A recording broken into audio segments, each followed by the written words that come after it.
Bjorn Borg Roland Garros Mode. Foi isso que o Jesper de Jong escreveu na câmera após a vitória espetacular em cima, infelizmente, né, em cima do João Fonseca, numa partida absolutamente dominante do jovem holandês, que não é tão jovem como o João e não era nada favorito para essa partida. E a gente até comentava aqui no nosso grupo de membros, a gente até brincou, nossa, baixou o Bjorn Borg no cara, né? E quando acabou o jogo ele foi lá na câmera e escreveu exatamente isso, uma partida espetacular do holandês que faz com que o João seja eliminado mais uma vez na primeira rodada de Estoril, assim como no ano passado. Isso não vai ter muito impacto no ranking, mas talvez na confiança do João, e a gente vai analisar todos os detalhes desse jogo e dizer quais serão os próximos passos aí do João Fonseca no ATP Tour. Então vamos aqui direto para algum... Na verdade é o último lance, né? O match point, e o match point ele diz muito o que foi a partida. Né? O holandês que se mostrou um especialista em drop shots, que são as deixadinhas, e ele deixou mais uma aí no match point, ó, nesse exato momento. Ele faz a deixadinha, depois dá uma passada incrível no João, e ele foi muito, extremamente dominante. Foi até assustador a forma como ele iniciou o jogo. Não errava, né? O holandês não errava, foi assim impressionante. E juntou o fato do holandês estar soltando o braço e não errando com o João muito errático, né? O João Fonseca foi novamente foi parecido com aquele João do Rio Open, forçando muitas bolas no primeiro set, tentando resolver os pontos rapidamente. O holandês é muito rápido, né, de pernas, então às vezes ele fugia da esquerda para bater de forehand lá na ponta da quadra. O João jogava na cruzada e ele conseguia chegar, então muito rápido. Ele fez uma estratégia aí contra o João que funcionou muito bem, que foi o saque e voleio, né? Então ele subiu a rede, ele praticamente não perdeu, acho que perdeu um ponto somente na rede.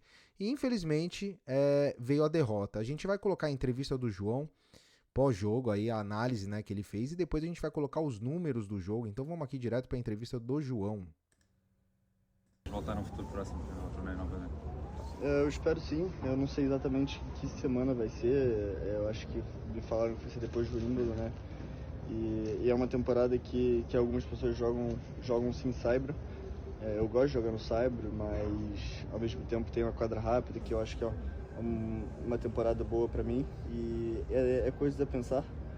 Eu gosto muito de jogar aqui, eu sei que a torcida é parecida um pouco com o Brasil, tem muitos brasileiros aqui também. E ter esse carinho pela torcida desde o ano passado.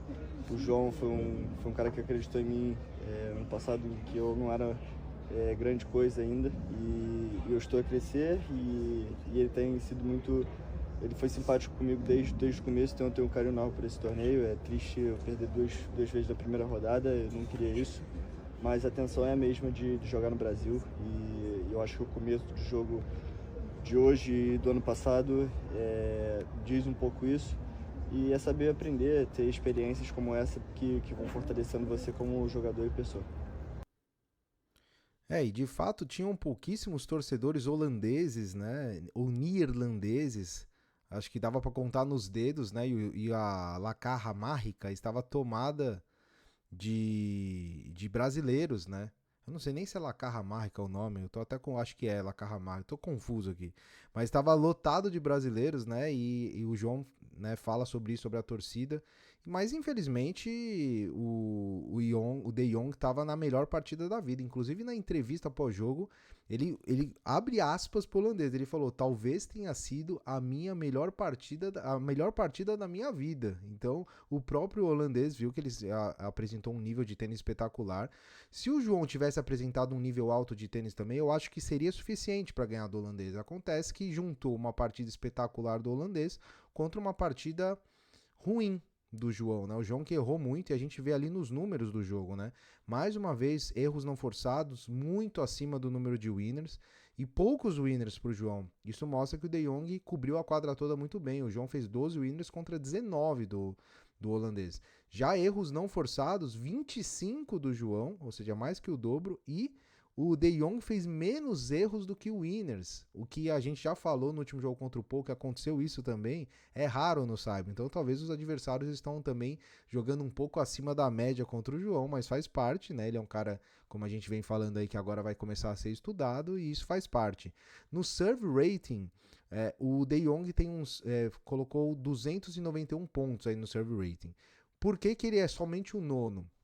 Porque ele foi quebrado na única chance que o João teve no segundo set. O João teve somente um breakpoint, que é abaixo, totalmente abaixo do que ele costuma apresentar, e ainda quebrou nesse breakpoint. Se não fosse isso, com certeza essa nota de 291 do De Jong seria muito maior e provavelmente seria até a primeira.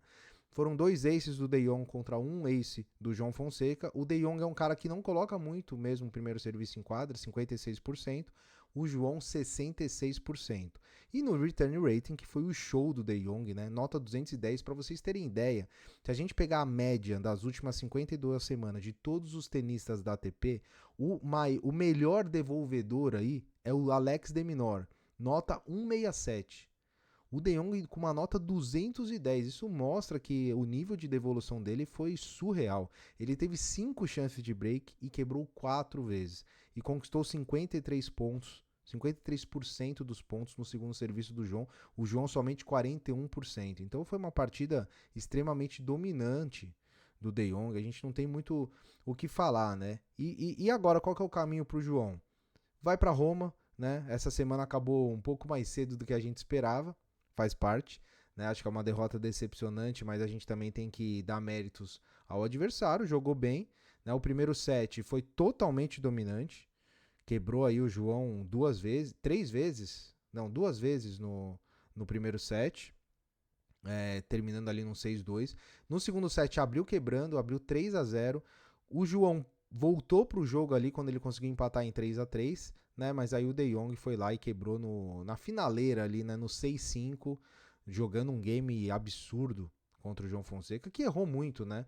25 erros não forçados em apenas 2 sets rápidos, né? Foi um jogo rápido. Mostra aí que o João estava impaciente, né? Estava ansioso e isso acabou refletindo no resultado. O João parte para Roma agora, próxima semana. Faremos todo o acompanhamento do chaveamento, caminho do João Fonseca e tudo mais. Não podemos desanimar, né? Acredito que cada derrota há um aprendizado, o próprio João falou isso, e agora é caminhar para Roma para tentar fazer uma boa campanha. No live ranking o João é o 65, ele caiu uma posição, mas manteve a mesma posição da semana passada, então não deve fugir muito disso, e a partir de Roma a gente torce aí para que o João tenha um bom chaveamento, né, e que faça uma boa campanha. Não podemos desanimar, temos que continuar confiando. É um menino de 18 anos, mais uma vez falando aqui, é um menino de somente 18 anos, e ele tem muito a evoluir ainda. Pessoal, vou pedir para vocês deixarem a inscrição no nosso vídeo, aliás, no nosso canal. Estamos aí quase batendo 4.000 inscritos, precisamos muito da sua ajuda nesse momento, então se puder, inscreva-se aí no canal, deixe o like nesse vídeo, se comentar a gente respondemos todos os comentários, e se quiser fazer parte do nosso clube de membros, também vai ser um prazer para receber conteúdo exclusivo e trocar bastante ideia sobre tênis com todos nós, certo? Um grande abraço a todo mundo, nos vemos aí no próximo vídeo e espero que com um pouquinho mais de felicidade e empolgação. Um abraço e até mais.